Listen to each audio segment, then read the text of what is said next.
Guys, क्या आपने कभी ऐसे किसी राष्ट्रपति के बारे में सुना है जिसे अपने ही देश में घुसने नहीं दिया जाता हो? जी हाँ गाइस, ये सच है। दरअसल यूरोप के दो देश क्रोएशिया और सर्बिया के बीच में एक ऐसी जगह थी जो इन दोनों देशों के अधिकार में नहीं थी, और इसी का फायदा उठाते हुए साल 2015 में तीन दोस्तों ने मिलकर यहाँ अपने लिए एक देश बसा लिया, और उन्हीं दोस्तों में से एक दोस्त वहां का राष्ट्रपति बन गया, जिसने बकायदा वहां का झंडा, संविधान और करेंसी भी स्टैब्लिश कर दी थी, और ऐसे अजीबोगरीब नियम बनाए जिसमें नागरिकों को गन रखने तक की परमिशन दे दी गई थी। लेकिन पड़ोसी देश क्रोएशिया को यह बिल्कुल भी पसंद नहीं था कि उसके आसपास इस तरह के अजीबोगरीब नियम और कानून लागू हों।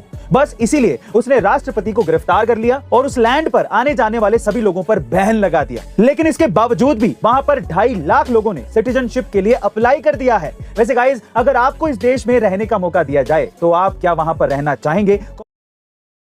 गाइस, ब्रिटेन की महारानी एलिजाबेथ II के निधन के बाद कोहिनूर हीरे को इंडिया लाने की मांग उठने लगी है। जी हाँ गाइस, 105.6 कैरेट का ये कोहिनूर हीरा दुनिया का सबसे बड़ा हीरा माना जाता है, और ऐसा कहा भी जाता है कि ये हीरा 14वीं शताब्दी में आंध्र प्रदेश की खदान में मिला था। लेकिन इंडिया पर अंग्रेजों के कब्जे के बाद साल 1849 में इस हीरे को ब्रिटेन की तत्कालीन महारानी विक्टोरिया को सौंप दिया गया था, और बाद में इस हीरे को शाही ताज में जड़वा दिया गया था।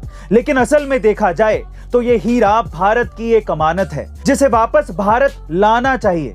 लेकिन ब्रिटेन इसके उलट अपने नए राजा चार्ल्स III की पत्नी कैमिला को ये हीरा सौंपने वाला है। वैसे गाइस, आपको क्या लगता है कि हमारी अमानत ये कोहिनूर का हीरा वापस कब तक आ जाना चाहिए? कमेंट सेक्शन में जरूर लिखेगा।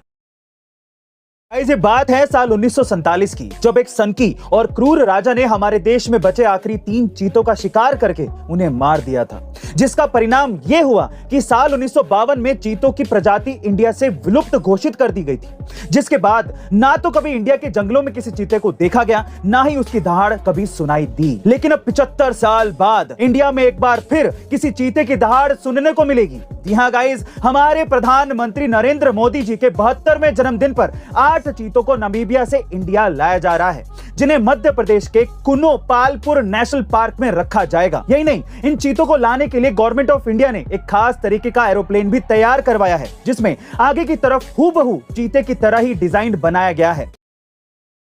दोस्तों, आजकल हमारे देश में अच्छी नौकरी और समाज में खुद को ऊंचे दर्जे का साबित करने के लिए लोग अंग्रेजी भाषा को बड़े गर्व से अपना रहे हैं। वहीं हिंदी, संस्कृत और अपनी स्थानीय भाषाओं को बोलने में झिझकते हैं। लेकिन दोस्तों, क्या आपको पता है कि नासा के एक रिसर्च पेपर में यह कहा गया है कि आर्टिफिशियल इंटेलिजेंस में बातचीत के लिए सबसे अच्छी भाषा संस्कृत है? जी हाँ दोस्तों, वैज्ञानिकों का कहना है कि किसी भी वाक्य का एक से अधिक मतलब निकलने पर कभी कभी एआई उसे गलत तरीके से दर्शाता है, जबकि संस्कृत में एक वाक्य का एक ही मतलब निकलता है, जिससे एआई में भाषा को प्रदर्शित करने में आसानी होती है।